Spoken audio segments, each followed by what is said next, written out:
के लिए लेकर के आ रहे हैं। ये वो क्वेश्चंस हैं हर एक चैप्टर से जो आने ज़्यादातर पूछे जाते हैं या आगे आने की पॉसिबिलिटी है, उन्हीं के बारे में हम लोग यहाँ बात करेंगे। हमारा पहला प्रश्न है, प्राचीन भारत में किस वंश का शासनकाल स्वर्ण युग कहा जाता था? ठीक है, स्वर्ण युग क्या होता है? स्वर्ण युग किसी एक क्षेत्र में नहीं होता, हर एक क्षेत्र में होता है।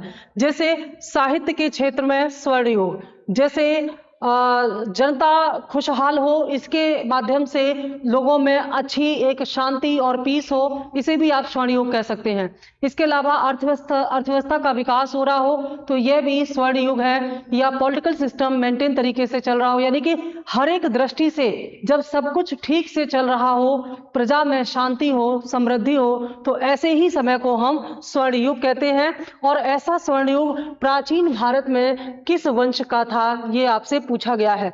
जब हम प्राचीन भारत की बात करते हैं तो हमारे दिमाग में एक तारीख होनी चाहिए कि ये कब तक के समय की बात कर रहे हैं। भारत में इतिहास की दृष्टि से जिसे हम प्राचीन इतिहास कहते हैं, वह तुर्कों के आक्रमण तक की घटनाओं को कहा जाता है। तुर्कों के आक्रमण यानी कि महमूद गजनवी और मोहम्मद गौरी के आक्रमण तक की घटनाएं इतिहास की प्राचीन इतिहास का भाग कहलाती हैं। इसे हम जो एक तरह से राजपूत काल और राजपूत काल के समय होने वाले ये तुर्क आक्रमण के अंतर्गत देख सकते हैं। इसके बाद जब 1206 में भारत में कुतुबुद्दीन ऐबक ने गुलाम वंश की स्थापना की, भारत में मुस्लिम साम्राज्य की स्थापना की, यहीं से मध्यकालीन भारत का आरंभ हो जाता है। तो ये आपका 12वीं सदी से पहले की जितनी भी घटनाएं हैं वे आ जाती हैं आपके प्राचीन भारत में। तो इस समय इनमें से कौन सा वंश ऐसा है जिसे स्वर्ण युग कहा जा सकता है? ए मौर्य काल, बी शुंग काल, सी गुप्त काल और डी मगध। तो इसका आंसर होगा सी गुप्त काल। इतिहासकार ये मानते हैं, देखिए इन प्रश्नों के उत्तर हमारे और आपके व्यक्तिगत अनुभव से नहीं, बल्कि जो इतिहासकारों का जो निष्कर्ष है जिसे आपके सिलेबस में लिखा गया है, उसी आधार पर इसके उत्तर को हम देखेंगे। तो इतिहासकारों के अनुसार गुप्त काल में एक तरह से चारों तरफ जो विकास हो रहा था, चाहे वो साम्राज्य का विस्तार हो, चाहे वो पॉलिटिकल सिस्टम हो, चाहे प्रशासन का स्थायित्व हो, या साहित्य का विकास हो, इन सब की दृष्टि से यह देखा जा रहा था कि गुप्त काल में जो एक तरह से इसको हम स्वर्ण काल कह सकते हैं। जैसे सोने के सिक्कों का चलन हो, या साहित्य की दृष्टि से गुप्त काल वास्तव में स्वर्ण युग था, क्योंकि साहित्यिक का जो विकास हुआ है इसमें चंद्रगुप्त मौर्य के दरबार में जो उनके 9 रत्न थे, चंद्रगुप्त द्वितीय विक्रमादित्य के दरबार में जो 9 रत्न हुआ करते थे, उन 9 रत्नों में से एक थे कालिदास। और कालिदास को कौन नहीं जानता, कालिदास ने कितने महत्वपूर्ण ग्रंथ और महाकाव्य लिखे हैं।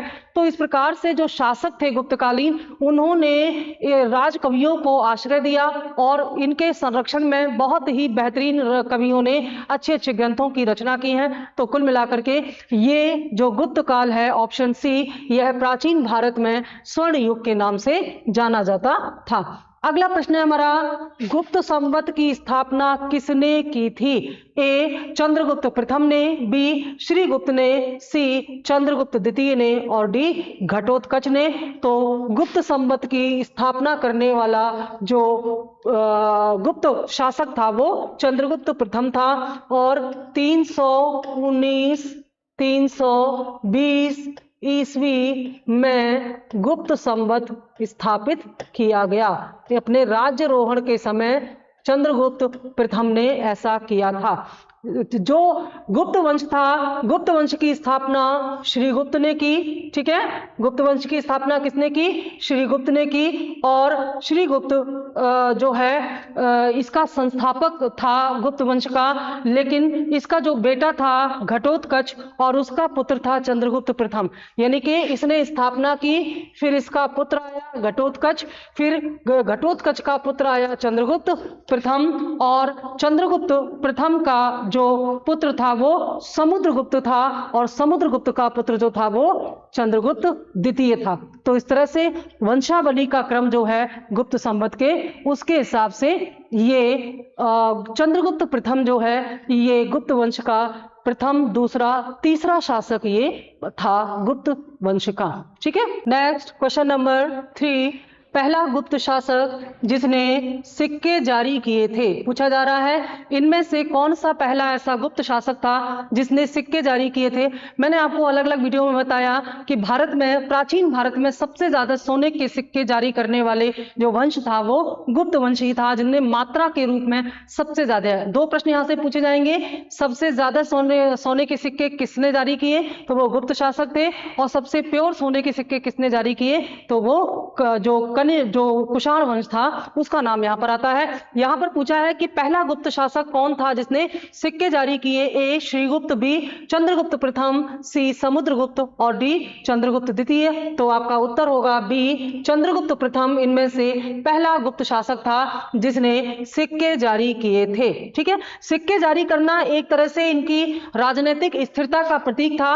तो जाहिर सी बात है कि वास्तविक रूप में चंद्रगुप्त प्रथम ने ही गुप्त वंश की जो प्रसिद्धि है वो फैलाई, और उसके बाद में इन्होंने अपने जो तमाम जो इनके राज्य थे आसपास के, उनके साथ वैवाहिक संबंध स्थापित किए, और उन्हीं की याद में इन्होंने स्मारक में इस प्रकार के सिक्के जारी किए। अगला प्रश्न है, प्राचीन भारत का नेपोलियन किसे कहा जाता था। यहां पर जो शासक है इनमें से किसी एक की तुलना नेपोलियन के साथ की जाती थी।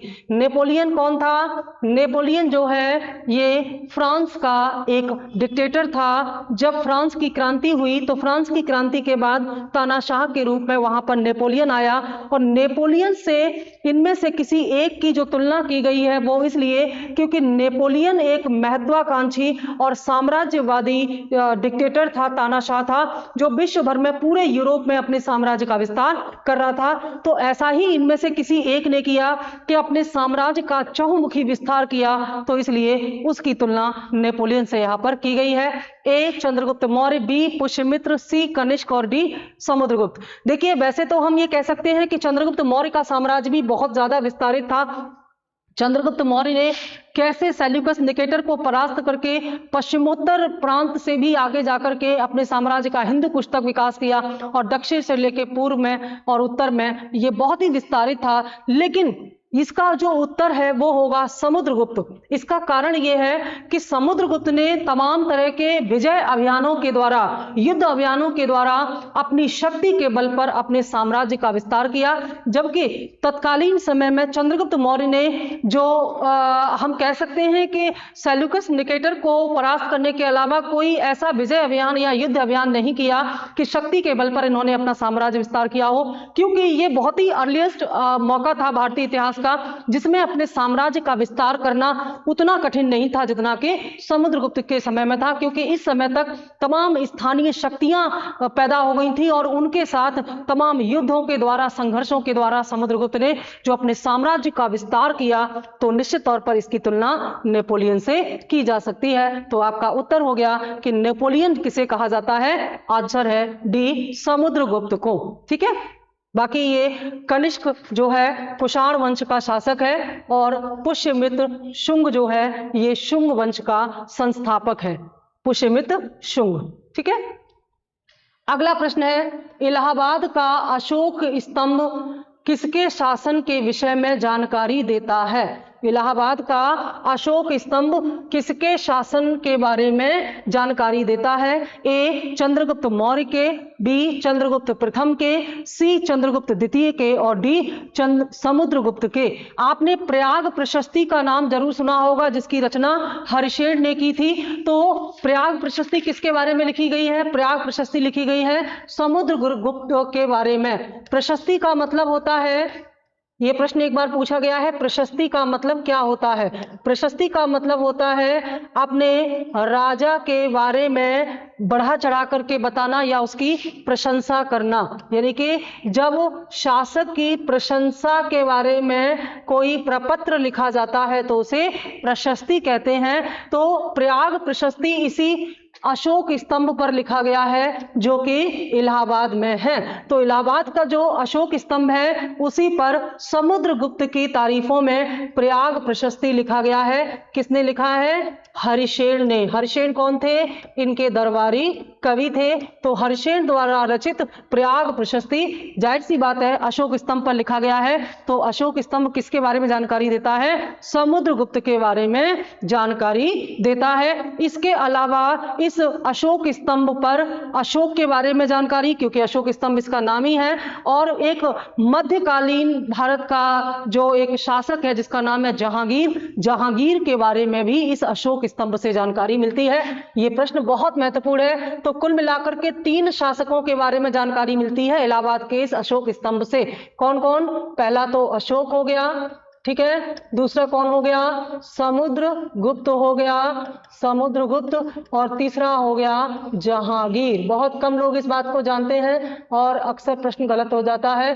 तो जहांगीर, समुद्रगुप्त और अशोक में से यहाँ पर 3 में से एक नाम लिखा हुआ है, आपका उत्तर हो जाएगा डी, समुद्रगुप्त के बारे में जानकारी देता है। और यह भी ध्यान रखिएगा, अगर आपसे पूछा जाए कि प्रयाग प्रशस्ति किस स्तंभ पर लिखा गया है, तो ये अशोक स्तंभ पर उकेरित किया गया है। अगला, निम्नलिखित प्राचीन भारतीय राजाओं में से किसकी प्रशंसा प्रयाग प्रशस्ति में अलंकृत शब्दों में की गई है? एक प्रश्न की व्याख्या से दूसरे प्रश्न का उत्तर तैयार हो जाता है। अभी अभी आपने देखा, तो प्रयाग प्रशस्ति में किसके बारे में विस्तार से प्रशंसा की गई है? समुद्रगुप्त के विजय अभियानों के बारे में, इसकी शक्ति के विस्तार, इसके साम्राज्य के विस्तार के बारे में इस प्रयाग प्रशस्ति में हर्षेन ने बहुत बढ़ा चढ़ा करके गाथा लिखी है। तो ये इसके बारे में जानकारी देता है। बाकी आप इनके बारे में कई बार जान चुके हैं। अशोक मौर्य साम्राज्य का एक बहुत ही प्रसिद्ध शासक था। हर्षवर्धन जो है वर्धन वंश का शासक था। हर्षवर्धन भी बहुत ज्यादा कवियों और लेखकों को संरक्षण देता था, बहुत साहित्य प्रेमी था। और ये जो बिंदुसार है ये भी मौर्य वंश का महत्वपूर्ण शासक है। अगला प्रश्न, पृथ्व्या प्रथम वीर की उपाधि किसकी थी? पृथ्व्या प्रथम वीर का मतलब होता है कि पृथ्वी पर जिसका कोई प्रतिद्वंदी ना हो। प्रतिद्वंदी मतलब कोई उससे टक्कर लेने वाला ना हो, जिसका जमीन पर पृथ्वी पर एक भी प्रतिद्वंदी नहीं होता है और पृथ्वी पर वो एकमात्र वीर होता है, तो उसको कहा जाता है पृथ्व्या प्रथम वीर। ऐसी उपाधि इनमें से किसको दी गई थी? ए समुद्रगुप्त, बी राजेंद्र प्रथम, सी अमोघवर्ष और डी गौतमी पुत्र सातकर्णी। तो यहाँ पर पृथ्व्या प्रथम वीर की उपाधि समुद्रगुप्त को दी गई थी, क्योंकि समुद्रगुप्त ने अपने विजय अभियानों के द्वारा अपनी शक्ति का लोहा मनवाया था। तो ऐसा इनके बारे में लिखते हैं कि ये पृथ्वी पर ऐसे एकमात्र वीर थे जिनसे कोई टक्कर नहीं ले सकता था। ठीक है। अगला प्रश्न, प्रथम गुप्त शासक जिसने परम भागवत की उपाधि धारण की।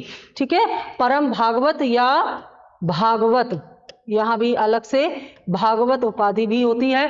तो परम भागवत या भागवत उपाधि जो है, इसके अलावा देवगुप्त की उपाधि भी, यहाँ पर देवगुप्त की उपाधि भी धारण की है इन्होंने ही।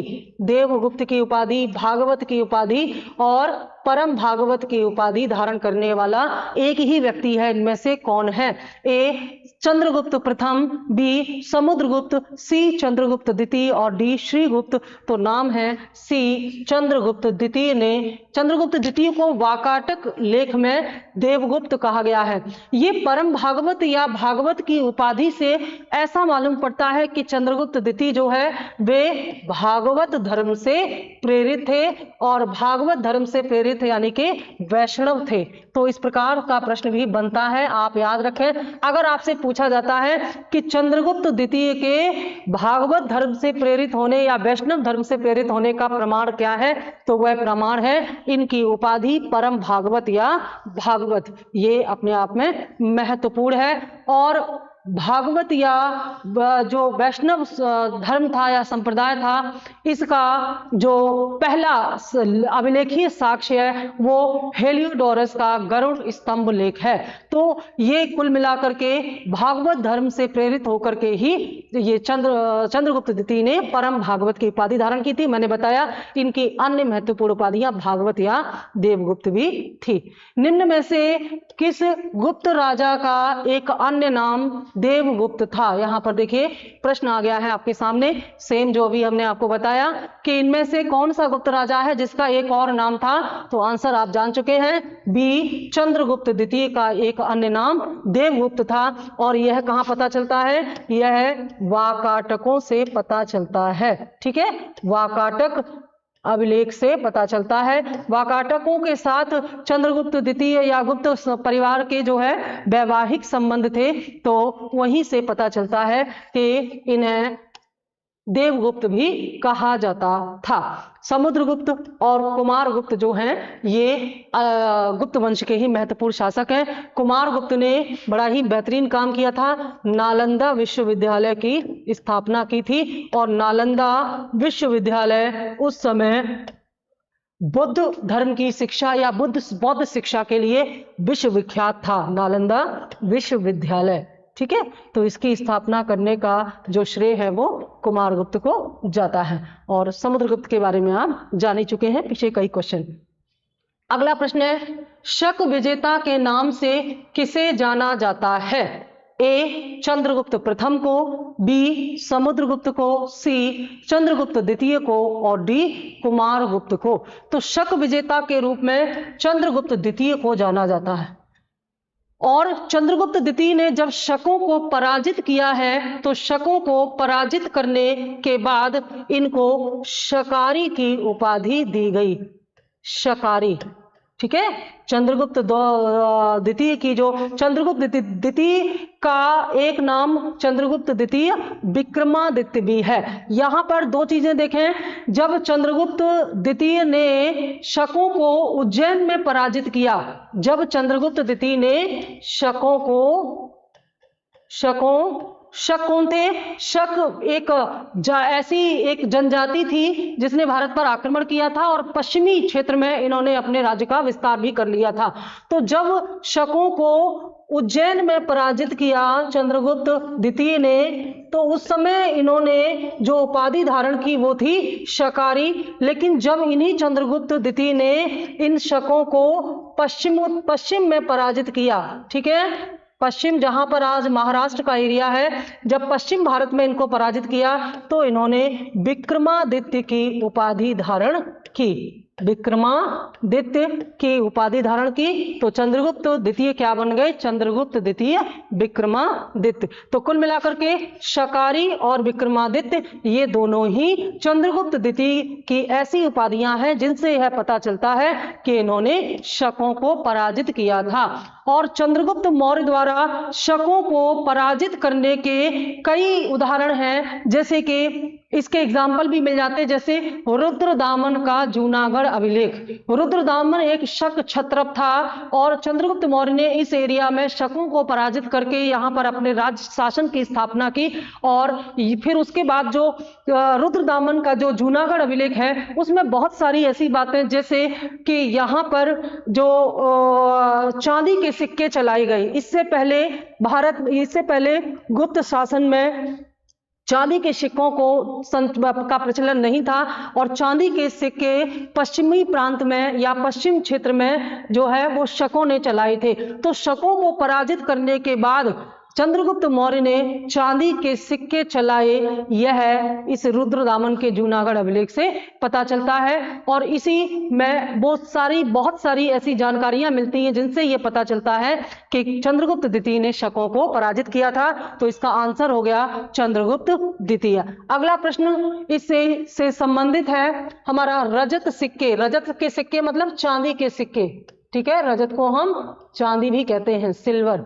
तो रजत सिक्के जारी करने वाला पहला गुप्त शासक कौन था? मैंने आपको बताया चंद्रगुप्त द्वितीय था और यह उसने शकों को पराजित करने के बाद किया था और इसी समय उसने विक्रमादित्य की उपाधि धारण भी की थी। तो चांदी के सिक्के जारी करने वाला पहला गुप्त शासक बहुत महत्वपूर्ण है, इसको याद रखेंगे, ये प्रश्न बहुत ज्यादा पूछा जाता है।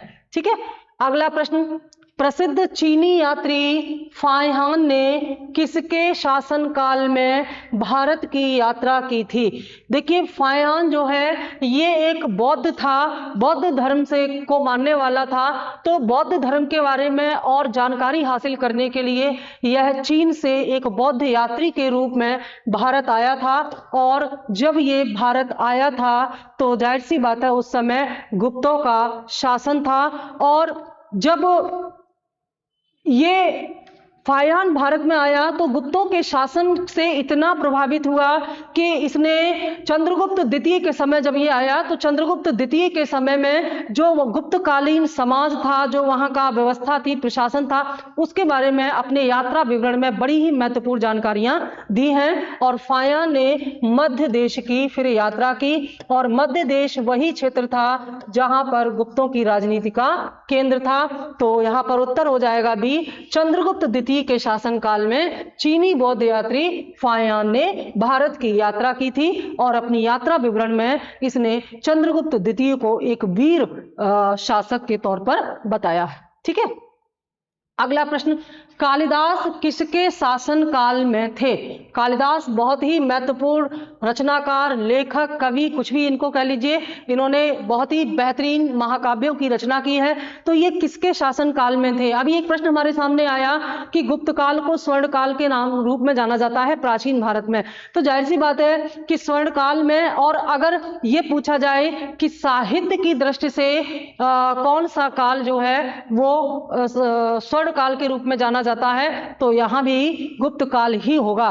तो चंद्रगुप्त द्वितीय जो है ये बड़े ही, ये साहित्य को बहुत संरक्षण देते थे, और इन्होंने अपने दरबार में 9 रत्न बना रखे थे, जिन्हें हम नवरत्न या नवरत्न कहते हैं। ध्यान दीजिएगा, आज आधुनिक समय में नवरत्न या नवरत्न का संबंध हमारे ऐसे पब्लिक इंटरप्राइजेस से है जो कि सार्वजनिक नियंत्रण में, यानी कि पब्लिक सेक्टर्स इंटरप्राइजेस जो है, इनके बारे में नवरत्न का जो कॉन्सेप्ट है वो दिया जाता है। जैसे मिनी रत्न, नवरत्न और महारत्न, इनका संबंध किससे है? सार्वजनिक उद्योगों से है वर्तमान संदर्भ में। लेकिन ऐतिहासिक संदर्भ में नवरत्न से मतलब था चंद्रगुप्त द्वितीय के दरबार के वे 9 जो विद्वान, जिनको संरक्षण दिया था चंद्रगुप्त द्वितीय ने, और उनके नाम ये हैं। ये बहुत पूछा जाता है, और पूछा ये जाता है कि चंद्रगुप्त द्वितीय के ये जो 9 रत्न हैं, इनमें से कौन सा क्या था, यानी कि जो 9 नाम हैं, जो विद्वान हैं जिनको चंद्रगुप्त द्वितीय ने अपने दरबार में संरक्षण दिया हुआ था,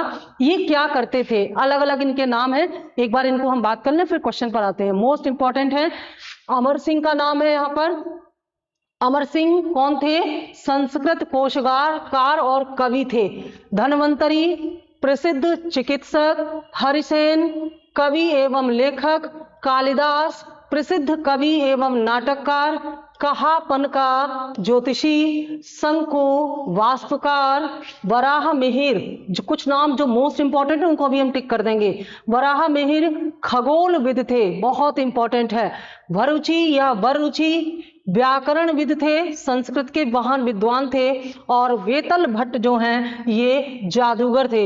इनमें से वो चीजें हम यहाँ टिक कर रहे हैं आपके लिए जहां से प्रश्न बन चुके हैं। ठीक है, कालिदास से सीधे सीधे प्रश्न आपके सामने आया हुआ है। ये वराह मिहिर वाला प्रश्न कई बार आया हुआ है। इसके अलावा जो ये आपका भरूच वाला प्रश्न आया हुआ है, बेतल भट्ट वाला, और ये धनवंतरी वाला। ठीक है, अब प्रश्न कहीं से भी आ सकता है, तो आप इनको पूरे को भी, एक बार ये अमर सिंह वाला भी प्रश्न पूछा गया है, हरसेन भी पूछा गया है, याद आ रहा है मुझे। तो ये वो नाम है जो कि ऑलरेडी यहाँ से प्रश्न पूछे जा चुके हैं अलग अलग एग्जाम में। देखिए, ये जो भी आपको आप सीरीज देख रहे हैं पूरी, ये केवल आरओ के लिए ही नहीं, आगे जो प्रीलिम्स आ रहे हैं उनके लिए भी उतना ही यूजफुल होने वाला है, क्योंकि इन्हीं में से प्रश्न निकाल करके अलग अलग पेपर में सेट किए जाते हैं। तो ये थे चंद्रगुप्त द्वितीय के 9 रत्न, और इन्हीं में से एक थे कालिदास, जो आपके प्रश्न में पूछा गया है। ठीक है, तो कालिदास चंद्रगुप्त द्वितीय के शासनकाल में थे और 9 रत्नों में से एक थे। कालिदास की कोई महत्वपूर्ण रचना जिसका नाम आपको पता हो तो मुझे कमेंट बॉक्स में जरूर बताएं। ठीक है, अगला प्रश्न है हमारा प्रश्न नंबर 14 नालंदा विश्वविद्यालय की स्थापना किसके द्वारा की गई थी? नालंदा विश्वविद्यालय के बारे में हमने बात किया, गुप्त काल में इसकी स्थापना हुई थी। और नालंदा विश्वविद्यालय क्या था? ये बौद्ध शिक्षा का केंद्र था, बहुत ही महत्वपूर्ण था, बौद्ध शिक्षा का केंद्र था। और नालंदा विश्वविद्यालय को किसने नष्ट किया था? बख्तियार खिलजी ने इसको नष्ट किया था।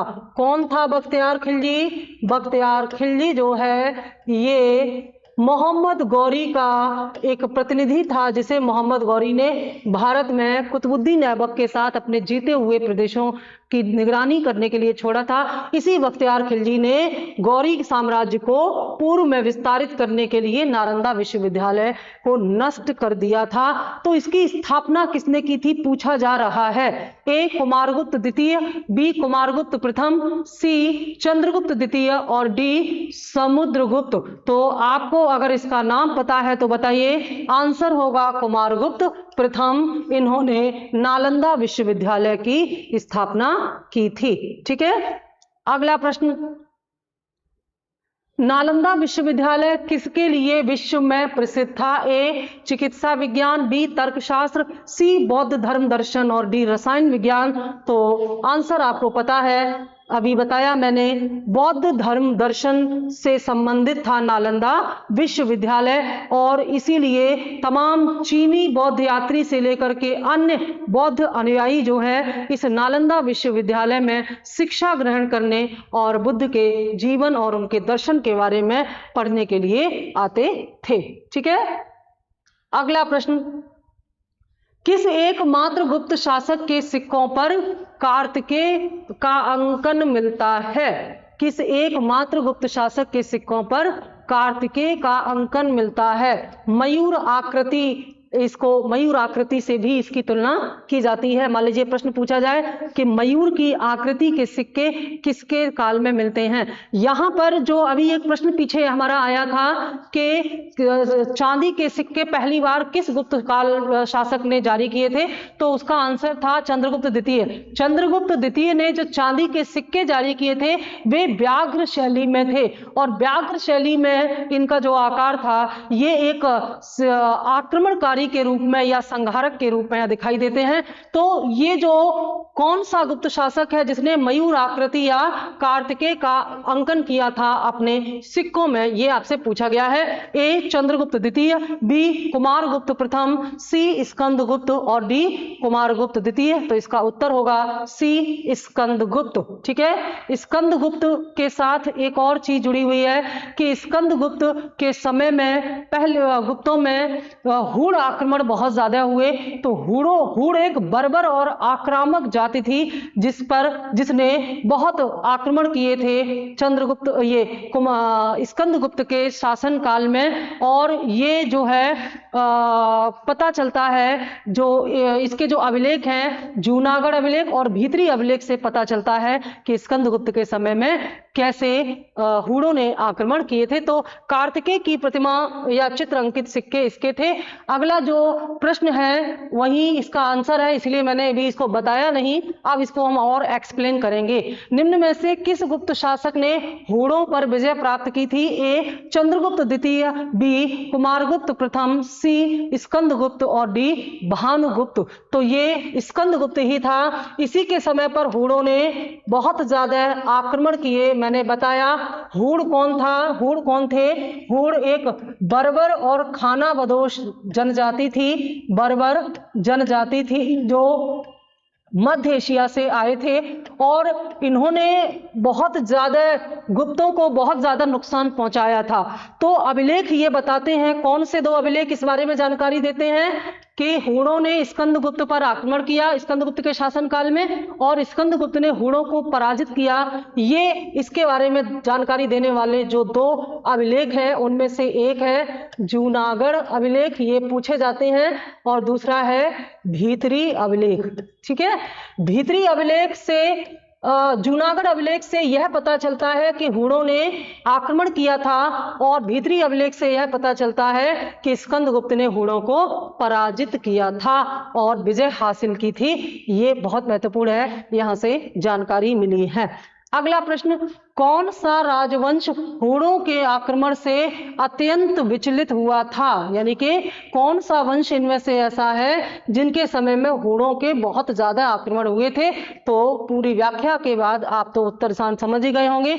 गुप्त राजवंश हूणों के आक्रमण से अत्यंत विचलित हुआ था और हूण आक्रमण के बाद ही तमाम समस्याएं इन गुप्तों को आई थी। और ऐसे ही बाह्य आक्रमण से, हालांकि भारत में सती प्रथा के बहुत सारे साक्ष्य मिलते हैं अन्य क्षेत्रों से भी, लेकिन सती प्रथा का पहला प्रामाणिक अभिलेखीय साक्ष्य जो है वो गुप्त काल से ही मिलता है, जिसे हम ऐरण अभिलेख कहते हैं। तो वो शायद इसीलिए था क्योंकि बाह्य आक्रमण से जब सुरक्षा पाने के लिए या इस प्रकार के आक्रमण की स्थिति में, ये तो केवल एक साक्ष्य था, यानी कि व्यापक पैमाने पर बाह्य आक्रमण के कारण यहाँ पर सती प्रथा जैसी कुरीति भी पहली बार गुप्त काल में ही सामने आई थी। ठीक है, तो गुप्त राजवंश को बहुत ही विचलित किया था हूणों के आक्रमण ने। अगला प्रश्न है, गुप्त राजवंश के संबंध में इनमें से कौन से कथन सही हैं। जैसे कि मैंने आपको बताया है, सबसे पहले ये देखें कि पूछा क्या गया है। कभी कभी सही हैं पूछता है, कभी कभी सही नहीं है पूछता है, दोनों ही संदर्भ में उत्तर अलग अलग होते हैं। तो यहां हमसे पूछा जा रहा है सही हैं। पहला है, कुमारगुप्त सबसे महत्वपूर्ण अधिकारी थे। कुमारगुप्त ये नाम भी था, वो एक गुप्त शासक का, और कुमारगुप्त या कुमारामात्य असली जो अधिकारी का नाम यहाँ पर था कुमारामात्य। ठीक है, सबसे महत्वपूर्ण अधिकारी थे तथा घरेलू प्रांतों में वे राजा द्वारा प्रत्यक्ष रूप से नियुक्त किए जाते थे।